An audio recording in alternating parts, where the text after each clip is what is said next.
In a post-apocalyptic future, Mallory hears a communication on the radio about a safe sanctum where everyone is welcome. She gathers her two nameless kitties and with a veritably serious tone, she announces that they'll take a boat down the Swash, so it's veritably important for the children to no way take off their blindfolds or they'll die. Also, she grabs a box with their pet catcalls and the group leaves their home, using a string trail to reach the boat without seeing. This all started 5 times ago. Mallory is a pregnant artist who's getting a visit from her family Jessica. While they sputter, they do and pay important attention to the television newscast reporting on unexplained mass tone elisions that started in Siberia and are now spreading across Europe. Subsequently, the sisters go to the sanitarium for Mallory's appointment. The baby checkup goes well, and on their way out, Mallory and Jess notice a woman acting erratic and her head getting hurt against the glass window. It's only worse when they go outdoors. Total chaos has taken over the thoroughfares, with people running in fear, crashing their buses, and chancing anything useful that can help them tone delete. It seems that whatever was affecting people in Europe has arrived in the USA.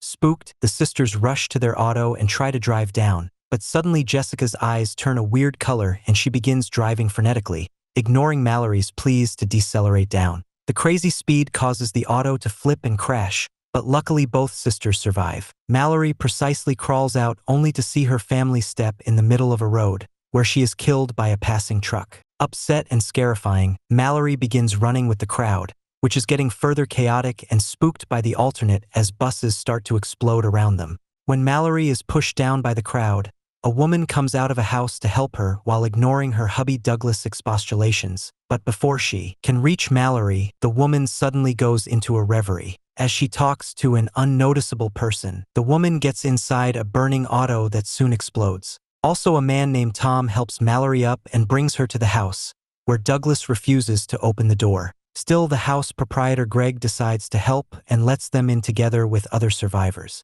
Everyone starts participating their propositions about what's going on, like demons or the end of the world, but nothing has a proven explanation. Only one thing is for sure: looking at the reality forces people to tone delete. A couple manages to call their son and hears he's in trouble, so they leave the house to find him anyhow of the peril.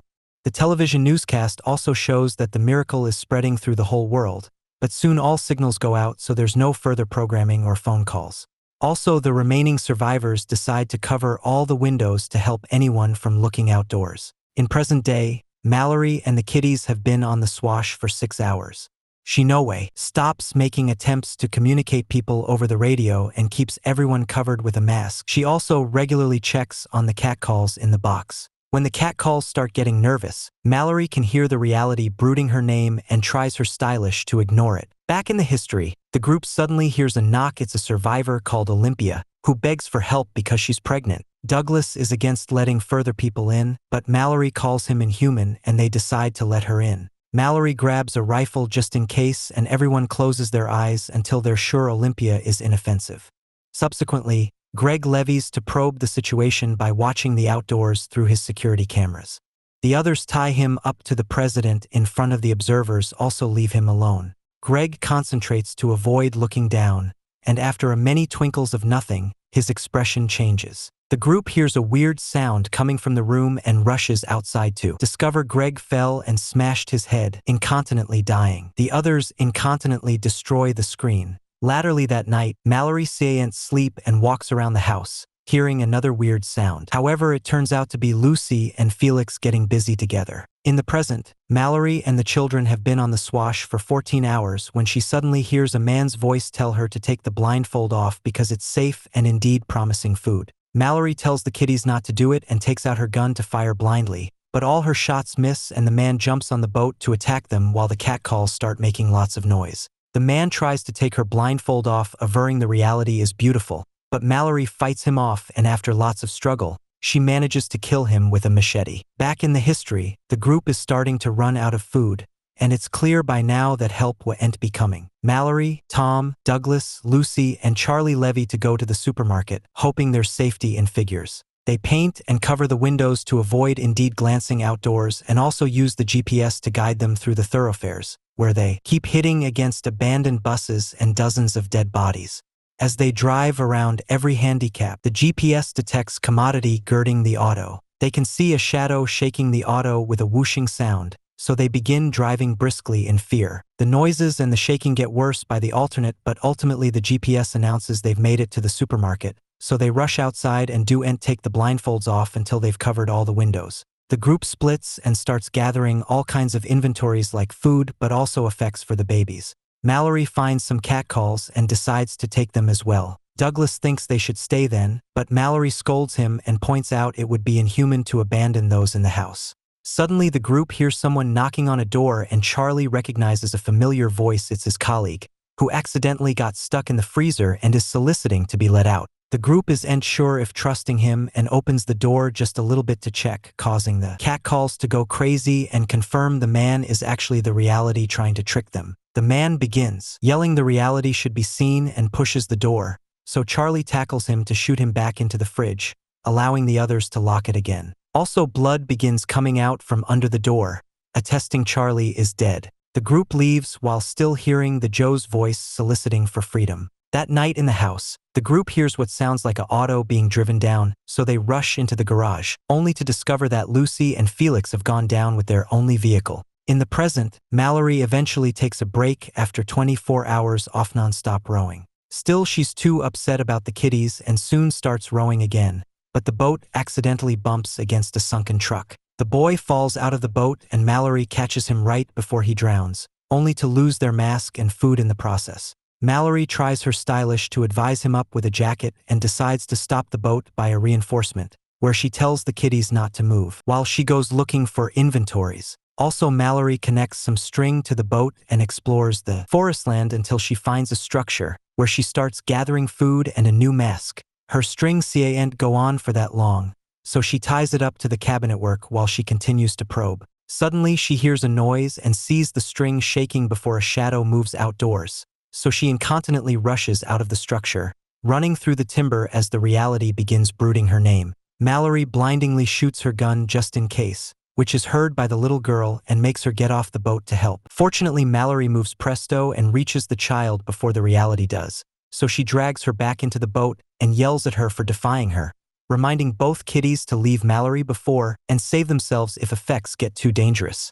In the history, another survivor knocks on their door and Olympia lets him without checking with the others first. His name is Gary, and after Tom checks, he isn't hiding anything. Gary explains that only crazy cases can survive the reality. He ran down from some insane guys who escaped from an internal institution and now are out there forcing people to look at the reality, claiming it's beautiful. Douglas does not trust Gary and tries to force him out of the house at gunpoint, but Cheryl knocks him out and locks him in the garage while allowing Gary to stay. In the present, Mallory and the kitties have been on the swash for 38 hours. Mallory covers everyone with a mask to advise them that they are approaching the chute, which is the most dangerous part of the trip. Notoriety will have to keep their eyes open to navigate, and both kitties levy, but Mallory remembers promising Olympia she'd take care of her son if commodity happened to her, and she can't bring herself to hurt her own son moreover. In the end, she decides they'll just risk it and go through the chute without seeing. In the history, both Mallory and Olympia begin to go into labor at the same time. While Tom and Cheryl take the women upstairs to their room, Gary takes out a bunch of delineations of the horrifying brutes and starts making a new bone, revealing he's actually one of the crazy people who escaped from the internal institution. Also, he takes Mallory's catcalls and puts them in the fridge before tearing the papers off the windows, which Douglas sees from hints. When Tom comes down and finds the delineations, Gary incontinently knocks him out. Also, he opens the frontal garage door hoping to make Douglas see, but he snappily covers his eyes. Upstairs, Olympia and Mallory give birth to two veritably healthy and beautiful babies. Suddenly, Gary enters the room and pulls the hangouts up in front of Olympia, who incontinently falls for the reality. Mallory manages to take the baby from her before Olympia runs to the window to tone delete. Subsequently, Gary heists Cheryl's face and forces her to open her eyes to the outside, causing her to also tone delete with scissors. While Mallory hides with the babies under a mask, Douglas shows up with the rifle and does some eyeless firing, hurting Gary in the arm. Still, Gary snappily retaliates by jumping on Douglas to push him through the rail and impale him with the scissors. The rifle falls to the bottom and Tom tries to snare it at the same time as Gary, causing the armament to go off. Mallory hears two shots before someone approaches her, but luckily is Tom, who has won the fight. 5 times pass, and Mallory and Tom have been living together while raising the kitties as a couple. They've a whole system in place to keep the house safe and use string to go looking for inventories when they need them. One autumn, Mallory is out on a forced run when she hears some buses driving hard. She waits for them to leave and rushes back to the house to tell Tom about it, so they agree they won't go out alone presently. That night, the two admit a radio transmission saying there's a safe emulsion with plenitude of inventories and food down the swash. The voice on the radio indeed gives them instructions, which Tom writes down on a chart. Supposedly seeing will be needed to cross the chute, and the voice recommends following the sound of the timber catcalls because they can tell when the reality is around. Tom wants to go to the emulsion, but Mallory refuses because she thinks it's a trap. Eventually, latterly, while the family goes out to look for inventories together, they hear the buses again, so Tom goes to distract them while Mallory and the kitties get out safely.